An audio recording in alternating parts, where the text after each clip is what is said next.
एक एक नौजवान का ईश्वर से संवाद मैं आपको सुनाता हूँ। एक नौजवान मंदिर में जाकर भगवान पर आक्रोश दिखाते हुए बोला, मैं आपकी कितने दिन से सेवा कर रहा हूँ, मगर आप है कि मेरी मनचाही मुराद जो मांगता हूँ वो नहीं देते, और देते हैं तो समय पर नहीं देते।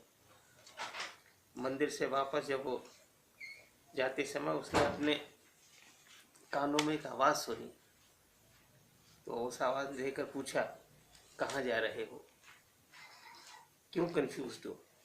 उसने पलट कर देखा कि वहाँ कोई नहीं था, उसका आक्रोश बरकरार था।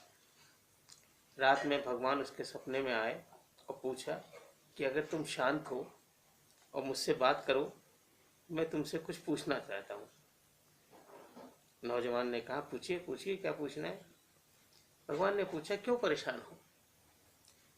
नौजवान बोला, मैं बहुत फ्रस्ट्रेटेड हूँ, मैं इतना पढ़ा लिखा और इतना इंटेलिजेंट हूँ, मगर मैं जो चाहता हूँ वो आप मुझे नहीं देते। भगवान ने पूछा, तुम्हें क्या चाहिए। उसने कहा, मुझे एक बड़ा सा बंगला चाहिए, बड़ी सी गाड़ी चाहिए, विदेश में अच्छी सी नौकरी चाहिए, पूरी दुनिया का भ्रमण करना है और अपने माता पिता को पूरी दुनिया घुमाना चाहता हूँ, खूब सारी चैरिटी करना चाहता हूँ, मुझे सब कुछ चाहिए जो मैं सोचता हूँ। बहुत अच्छा तुम्हारा विचार है, भगवान ने कहा, परंतु मेरे कुछ और प्रश्न हैं, क्या तुम उनके उत्तर दोगे। नौजवान बोला, अवश्य दूंगा। भगवान ने पूछा, अभी तक तुमने जो प्राप्त किया है वो किसकी कृपा से प्राप्त किया है, और क्या क्या प्राप्त किया है, ये तुम्हें ज्ञात है। तुमको पता है कि तुमको पढ़ाकर नौकरी करने लायक, तुम जो पद प्रतिष्ठा प्राप्त कर चुके हो वो किसके आशीर्वाद से है।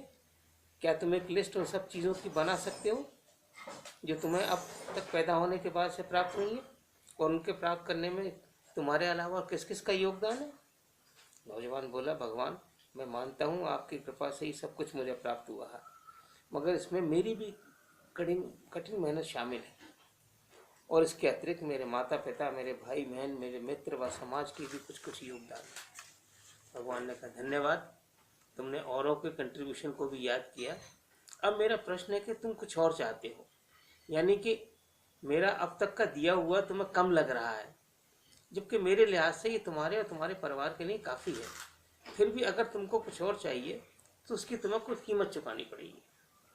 नौजवान बोला, ज़रूर, बताइए आप क्या चाहते हैं। भगवान ने कहा, तुम जितनी चीज़ें चाहते हो उनके बदले में उतनी ही चीज़ तुम्हें मुझे वापस करनी होगी। सोच समझ कर हाँ करना, और हाँ करने के बाद ना करने की कीमत और ज़्यादा चुकानी होगी। नौजवान थोड़ी देर सोच में पड़ गया, फिर उसने कहा, ठीक है, मुझे बस एक बच निकलने का मौका ज़रूर दे दीजिएगा, यदि मैं आपकी मांगी चीज़ ना दे पाऊँ तो। भगवान ने कहा, तथास्तु। भगवान ने कहा, तुमने 5 बड़ी चीज़ें मुझसे मांगी, मैं तुम्हें 5 बड़ी चीज़ें तुम मुझे दे दो।